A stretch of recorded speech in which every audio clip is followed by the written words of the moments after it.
अब हमारा टॉपिक है इलेक्ट्रोपॉजिटिविटी और मेटालिक कैरेक्टर, विद्युत धनात्मकता और धातुई गुण। देखिए, इलेक्ट्रोपॉजिटिविटी विद्युत धनात्मकता और या मेटालिक कैरेक्टर धातुई गुण। तो पहला है कि विद्युत धनात्मकता, इलेक्ट्रोपॉजिटिविटी हम कहते किसको हैं? तो देखिए, the tendency of an atom, परमाणु की वह प्रवृत्ति, परमाणु की वह प्रवृत्ति, टेंडेंसी ऑफ एन एटम, परमाणु की वह प्रवृत्ति, ऑफ द एलिमेंट, तत्व के, यानी कि तत्व के परमाणु की वह प्रवृत्ति क्या? टू लूज वैलेंस इलेक्ट्रॉन्स, यानी कि संयोजी इलेक्ट्रॉन को, आउटर मोस्ट ऑर्बिट के इलेक्ट्रॉन को लूज करने की, त्याग करने की, इलेक्ट्रॉन को त्यागने की इन तत्व के परमाणु की वह प्रवृत्ति, क्या कौन सी प्रवृत्ति? तो संयोजी इलेक्ट्रॉन को त्यागने की। और संयोजी इलेक्ट्रॉन को जब त्यागेगा, वैलेंस इलेक्ट्रॉन का जब लॉस करेगा, फॉर्म पॉजिटिव आयन, तो पॉजिटिव आयन बनाता। जैसे सोडियम है, एक इलेक्ट्रॉन को त्यागेगा तो ये क्या बना? Na+, तो यही तो हो गया।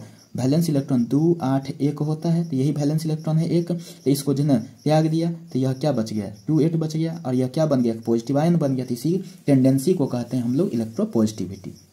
अब है greater the electropositive character, greater is metallic character. Electropositive character जितना ज़्यादा होगा, उसका मेटालिक कैरेक्टर, उसका धातुई गुण उतना ही ज़्यादा होगा।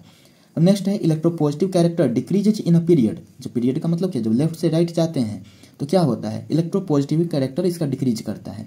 ठीक इलेक्ट्रोनेगेटिविटी का उल्टा, इलेक्ट्रोपॉजिटिव कैरेक्टर क्या? इलेक्ट्रोनेगेटिविटी का उल्टा। इलेक्ट्रोनेगेटिविटी लेफ्ट टू राइट जाने पर क्या होता था? बढ़ता था। तो इलेक्ट्रोपॉजिटिव कैरेक्टर क्या करता है? लेफ्ट टू राइट जाने पर घटता है।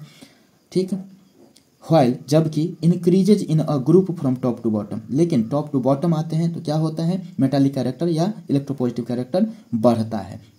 तो इलेक्ट्रोनेगेटिविटी का उल्टा हो गया, इलेक्ट्रोनेगेटिविटी लेफ्ट टू राइट में बढ़ता है, टॉप टू बॉटम घटता है। जबकि इलेक्ट्रोपॉजिटिव कैरेक्टर में क्या हो जाएगा? लेफ्ट टू राइट घटेगा, टॉप टू बॉटम जो है यह बढ़ेगा।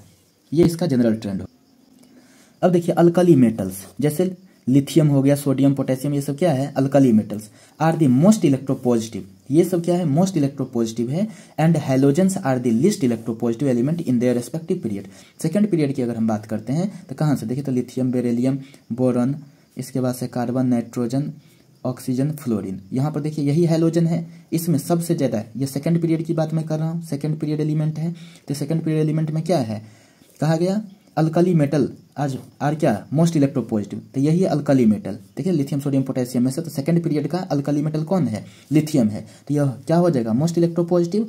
और यहाँ पर फ्लोरीन क्या हो जाएगा? List electropositive. इसी का उल्टा यह क्या हो जाएगा? मोस्ट इलेक्ट्रोनिगेटिव, और यह हो जाएगा लिस्ट इलेक्ट्रोनिगेटिव। तो किसी रेस्पेक्टिव पीरियड में, किसी संगत आवर्त में क्या हो जाएगा? तो इलेक्ट्रोपॉजिटिविटी घटता जाएगा लेफ्ट टू राइट, और टॉप टू बॉटम तो ऐसे भी बढ़ता है। तो इसमें क्या कहा गया? अल्कली मेटल का सबसे ज़्यादा इलेक्ट्रोपॉजिटिव कैरेक्टर और हैलोजन का सबसे कम, क्योंकि हैलोजन ग्रुप का फ्लोरीन सबसे पहला एलिमेंट है। अब चलते हैं basic nature of oxide. Oxide का जो बेसिक नेचर है, क्षारीय गुण है, वो directly proportional to metallic character. ठीक, क्योंकि मेटालिक ऑक्साइड जो होता है वह बेसिक नेचर का होता है, नॉन मेटालिक ऑक्साइड जो होता है एसिडिक नेचर का होता है। That is basic nature of oxides decreases along the period. Left to right जाते हैं तो बेसिक ऑक्साइड का जो नेचर है वो क्या होता है? वह डिक्रीज करता है लेफ्ट टू राइट जाने पर। And increases down the group, लेकिन ग्रुप में जो टॉप टू बॉटम आते हैं तो यह बेसिक नेचर क्या होता है? बढ़ता है, इंक्रीज करता है। अब अभी तक जितना भी चीज़ पढ़े, चाहे वो आयोनाइजेशन एंथैल्पी पढ़े हो, चाहे इलेक्ट्रॉन गेन एंथैल्पी पढ़े हो, चाहे electronegativity, electropositivity, metallic character, size, valency, जो भी हो, सबको एक जगह समराइज किए हैं, जनरल पीरियोडिक ट्रेंड।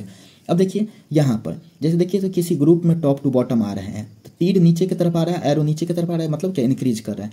यानी metallic character top to bottom आने पर इंक्रीज करता है। एटॉमिक साइज जो है टॉप टू बॉटम आने पर इंक्रीज करता है। इसके बाद से देखिए ionization energy bottom to top जाने पर इंक्रीज करता है। इसका मतलब कि इसका उल्टा क्या हो जाएगा? टॉप टू बॉटम आने पर उलट दीजिए इसी को। जैसे देखिए इधर से ये इंक्रीज करता है ऊपर से नीचे जाने पर, तो यहाँ पर ये क्या हो जाएगा? तीर का चिन्ह उल्टा है, तो हम सीधे क्या लिखेंगे? टॉप टू बॉटम जाने पर डिक्रीज करता है। यानी आयोनाइजेशन एंथैल्पी डिक्रीज करता है टॉप टू बॉटम जाने पर। इलेक्ट्रोनेगेटिविटी डिक्रीज करता है टॉप टू बॉटम जाने पर। Negative electron gain enthalpy decrease करता है टॉप टू बॉटम जाने पर। ठीक है, उसको उलट दीजिए। ये था टॉप टू बॉटम वाला ग्रुप में। अगर पीरियड की बात करते हैं तो लेफ्ट टू राइट जाते हैं तो नॉन मेटालिक कैरेक्टर इंक्रीज करता है। इसका negative electron gain enthalpy increase करता है। आयोनाइजेशन एंथैल्पी इंक्रीज करता है लेफ्ट टू राइट जाने पर। जबकि एटॉमिक साइज क्या है? एटॉमिक रेडियस या एटॉमिक साइज यह क्या करता है? लेफ्ट टू राइट जाने पर डिक्रीज करता है। क्योंकि देखिए ना राइट से लेफ्ट दिखाया गया तो इंक्रीज करता हुआ, तो लेफ्ट से राइट जाएगा तो क्या हो जाएगा, डिक्रीज करता हुआ। ठीक है, तो इस तरह से ये जनरल ट्रेंड को एक जगह पर समराइज कर दिया गया।